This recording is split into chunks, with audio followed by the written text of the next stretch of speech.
Welcome back to Braintree Today. I'm Martha Konstandinidis and you're watching BCAM TV. Now we'll be getting into our latest stories from the week.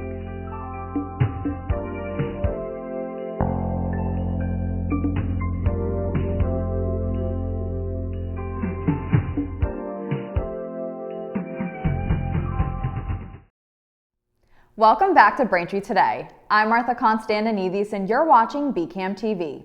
Now we'll be getting into our latest stories from the week. In the U.S., shortages of critical IV fluid have been intensified by disruptions from Hurricane Helene. The Biden administration stepped in to invoke the wartime powers of the Defense Production Act to help speed recovery efforts. As the storm swept through western North Carolina last month, it severely affected operations at Baxter International's North Cove production site, the largest manufacturer of IV fluids and dialysis solutions in the country. After a pause, Baxter resumed distribution of supplies, but with significant restrictions on the amount that could be ordered. Since last week, Baxter has expanded order capacity to up to 60% of typical volume for some of the most in-demand IV fluids. The U.S. Food and Drug Administration has declared multiple shortages as a result, and hospitals have been rationing supplies and postponing surgeries in some cases. On Saturday, the CDC also issued a health advisory about the shortages.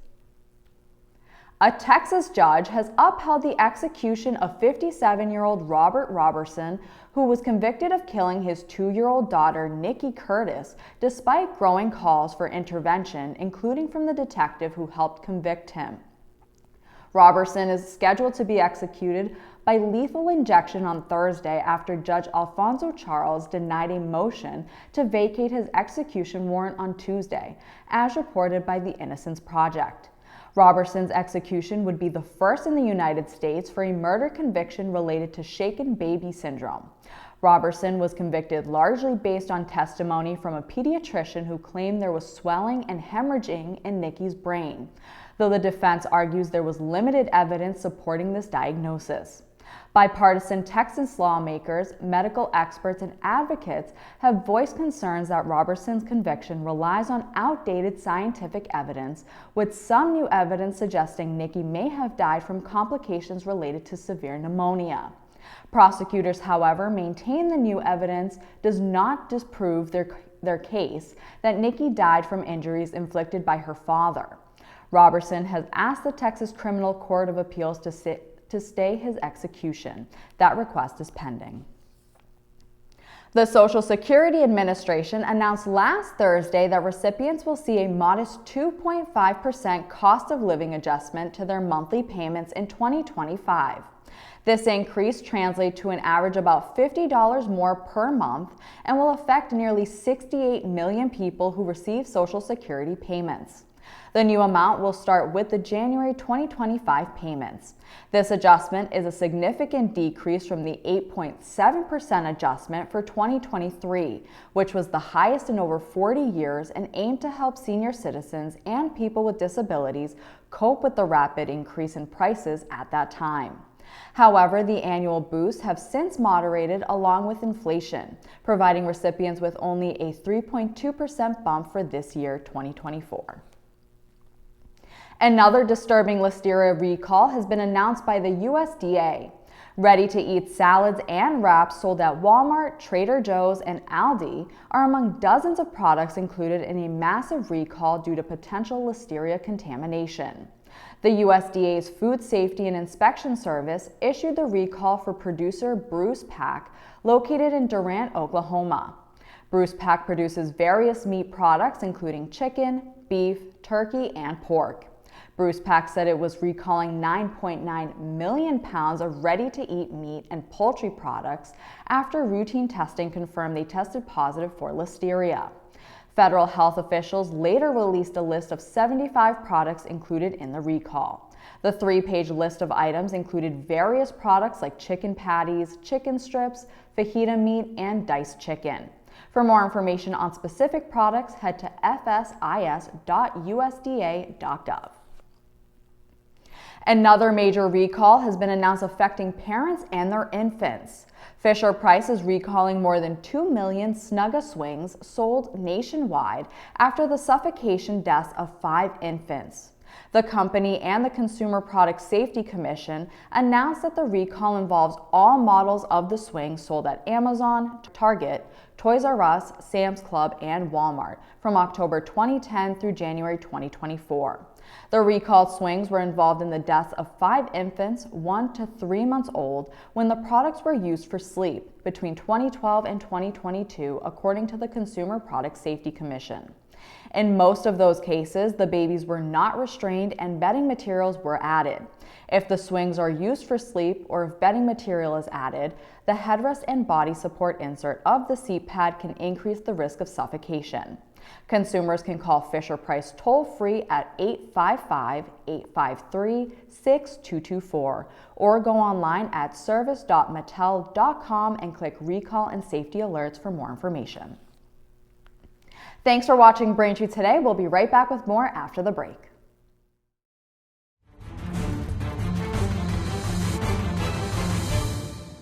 Hi, I'm Tom Lyons, a retired captain from the Quincy Fire Department and the author of the book Fighting Fire, A Proactive Approach. Let's talk portable electric space heater safety.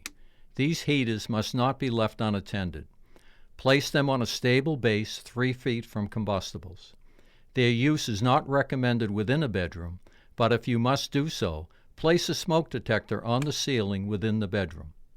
Plug a portable space heater directly into the outlet, avoiding extension cords. Thus, do not use lamp cords or power strips for this purpose. Are portable, unvented propane and oil-filled heating appliances safe to use within a residence? No. Massachusetts prohibits their use. These heaters produce asphyxiant gases.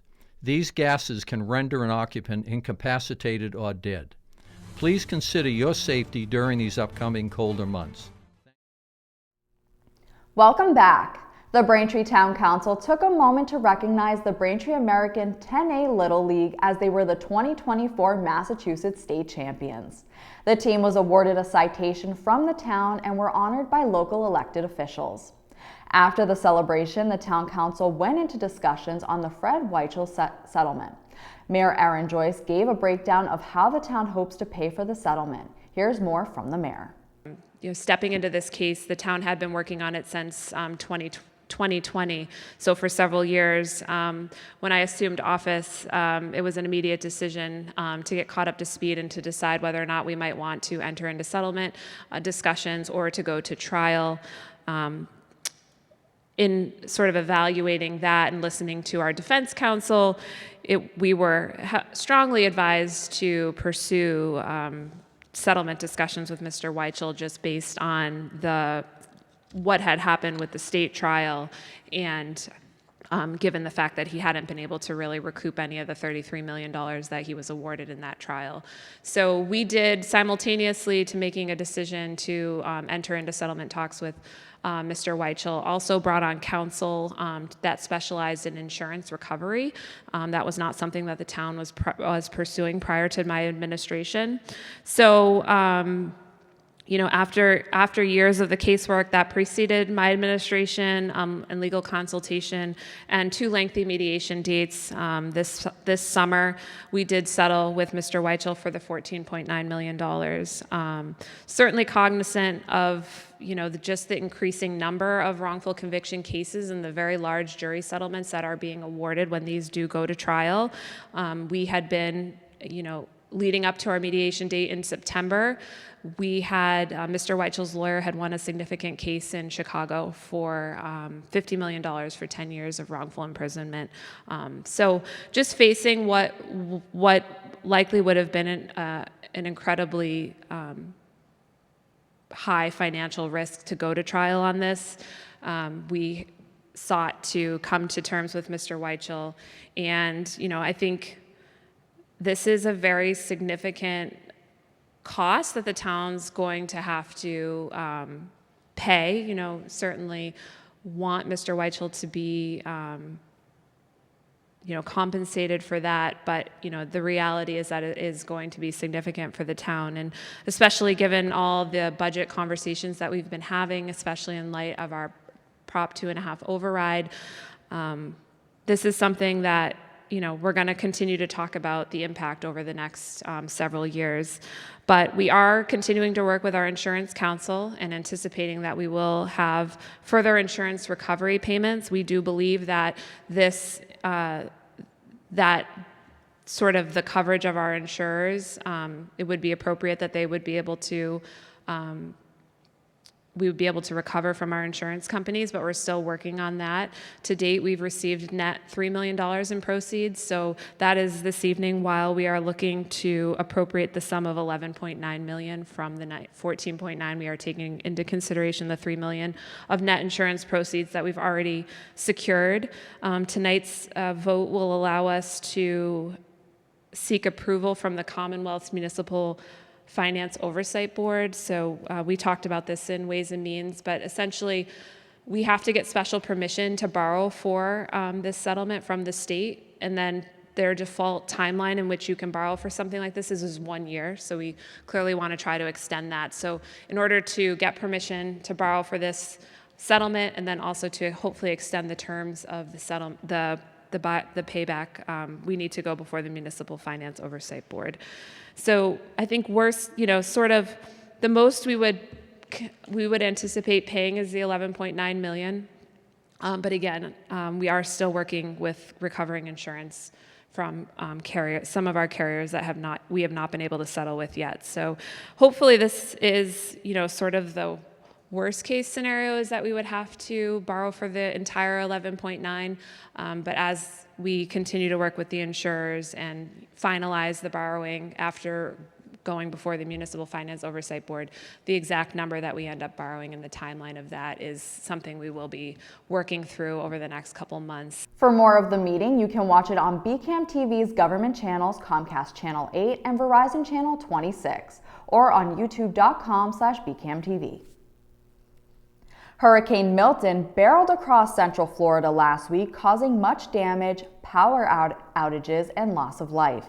Now a two-man crew from Braintree is among the public power crews who were in Florida earlier this week to help in the recovery efforts. The crew from the Braintree Electric Light Department was in Orlando with a material handling bucket truck. They attended a critical planning meeting on Wednesday morning, just hours before the storm made landfall. Some 90 minutes after the storm made landfall, it had weakened to a Category 2 storm with maximum sustained winds of 110 miles per hour. But officials warned that the storm was no less dangerous. BELD officials in a statement about their crew said, quote, "We're proud to see such dedicated collaboration among crews from different areas, all united to restore power and help these communities get back on their feet as quickly as possible," end quote. The Trash and Recycling Department, in partnership with the Braintree Rotary Club, are holding Electronic Waste Day on Saturday, October 19th. From 9 a.m. to noon, residents can safely dispose of old or unwanted electronics. Depending on what electronics you're getting rid of, it'll cost $5, $10, or $25 to dispose of the item. Also, for a fee of $75, home pickup is available. To schedule your pickup, just call 781-917-4765. Fall curbside yard waste collections have begun in Braintree. Pickup will be on your regular collection day from October 21st through the week of December 2nd. Curbside yard waste pickup includes grass, leaves, brush, limbs, shrubs, and branches that are in paper bags or an open container that weighs less than 50 pounds. For any questions, please contact the Mayor's office at 781-794-8100 or by email at mayorsoffice@braintreema.gov. The town of Braintree is gearing up for a festive and spooky celebration with its Halloween Family Fun Day on Saturday, November 2nd, from 1 p.m. to 3 p.m. at Braintree Town Hall. Families and children of all ages are invited to enjoy an afternoon packed with fun activities and Halloween spirit. One of the event's main attractions will be Trunk or Treat, where participants decorate their car trunks in creative themes, offering candy to trick-or-treaters. A prize will be awarded to the best trunk, so attendees are encouraged to get creative. In addition to Trunk or Treat, the event will feature face painting, candy, music, and other surprises to keep the fun going. Kids and adults are encouraged to wear their favorite costumes and immerse themselves in the Halloween festivities. Those interested in registering a trunk can email ehume@braintreema.gov to sign up. However, no registration is needed for attendees. Braintree's Department of Elder Affairs has a number of activities lined up for seniors this October. To start, every Friday, the center is hosting an event called Fun Movie Fridays, where you can watch a different movie every week at the center, for free. Some one-time events to keep an eye on include the Elks Lodge Luncheon on October 21st at 1 p.m. Also on October 21st at 2:30 p.m., Delvina Theater is presenting an interactive performance of Lizzie Borden and the 40 Whacks. For more information, contact the department at 781-848-1963 or stop by at 71 Cleveland Avenue. Thanks for watching Braintree today on BCAM TV. We'll be right back with more stories in the area. Steps to keep yourself and your family safe from ticks and the illnesses they can cause. Use EPA-approved tick repellents on your skin and clothes. Read and follow the directions. Wear light-colored clothing to make it easier to spot a crawling tick. Check for ticks on yourself, your kids, and your pets anytime you've been outdoors. Some tick bites can make you sick, but finding and removing a tick properly makes it less likely. Call your doctor if you start to feel ill or notice a rash near the bite. Play it safe when you're outdoors. Welcome back to Braintree Today. Now let's get right into more stories. Quincy Mayor Thomas Koch and 9 members of the Quincy City Council have announced they will defer sizable raises passed in June until after the next election cycle. This decision is in reaction to mounting public pressure from residents of Quincy who staged a petition drive to repeal the raises. The raises were set to take effect on January 1st, 2025. The controversy stems from a consulting firm that recommended raising the mayor's salary from $159,000 to as high as $370,000, a figure that would have made him one of the highest paid mayors in the country. Over the summer, opponents of the raises began a group calling itself Adjust Quincy. The residents launched a petition drive collecting about 6,000 signatures of registered voters who demanded the council rescind the mayor's raise and around 4,600 signatures of voters opposing the councilor's raises. A separate group called We Voters has also been rallying around the issue. By law, around 8,000 signatures, or 12% of the electorate, were required to force a referendum on the raises. City Council President Ian Kane, in a written statement, said, quote, "We've listened to feedback from the community, and after careful consideration, we're making the prudent decision to defer these raises," end quote. The New England Wildlife Center's annual event, Night of 1,000 Faces, is coming back. On October 25th and 26th, the center's trails will be lined with 1,000 carved and lit jack-o'-lanterns for the 2-day event. The event runs from 6:30 to 8 p.m. and admission is $10. The event also includes tours of the hospital, animal demonstrations, Halloween displays, music, and treats. Night of 1,000 Faces has attracted nearly 4,000 people each year and is an important fundraiser for the center, which cares for injured and orphaned animals and runs education programs. The Norfolk County Sheriff's Office is partnering with Coats for Kids and Families to help thousands of people who may not have access to warm winter coats as the colder weather starts to settle in. Sheriff Patrick McDermott said in his release, quote, "With the chill in the air, we are all digging through closets for that perfect coat to keep us warm. As you find yourself searching, please consider donating any children's or adult winter coats you no longer need. We are looking for warm winter coats that are new or gently used, good quality in all sizes," end quote. Collection bins will be in the lobbies of Norfolk County Correctional Facility in Dedham and the Civil Process Office in Quincy, starting Friday, October 11th. The coats will be professionally cleaned by Anton's Cleaners and given to local nonprofits, social service agencies, and schools for distribution in Norfolk County and beyond. Early voting in Massachusetts has already started, and more than 135,000 voters have already returned their ballots in Massachusetts. With just less than 3 weeks remaining before the presidential election, 1 in every 4 Bay State voters has requested an early ballot by mail for this election. According to the Secretary of the Commonwealth's office, so far 1.26 million ballots have been mailed out. Of those, 135,404 ballots were already returned as of 4 p.m. last Friday. That's 2.7% of the state's total voters. Mail-in ballots do not necessarily need to be returned by mail. They can also be hand-delivered to a local election office, dropped off at an early voting location, or placed in a ballot drop box.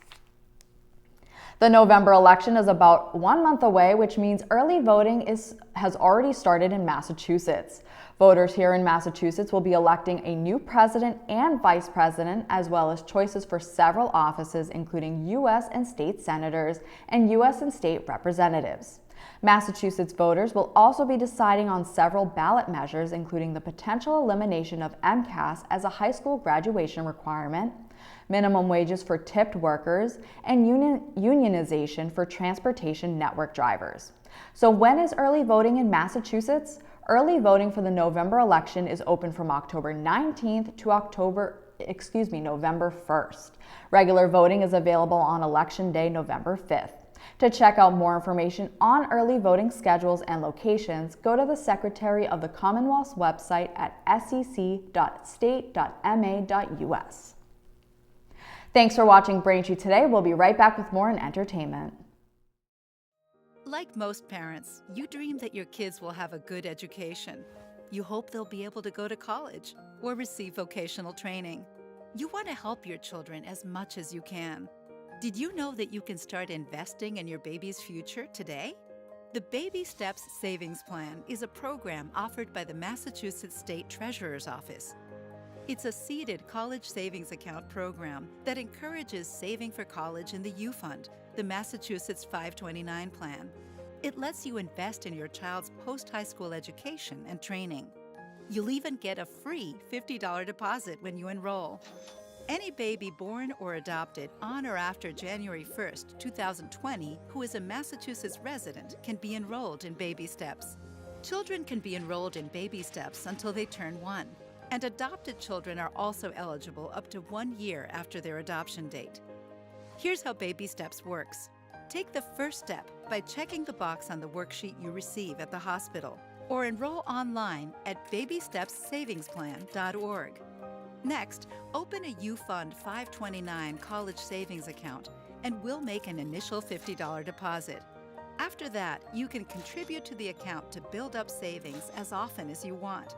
The program also offers free financial education for your family.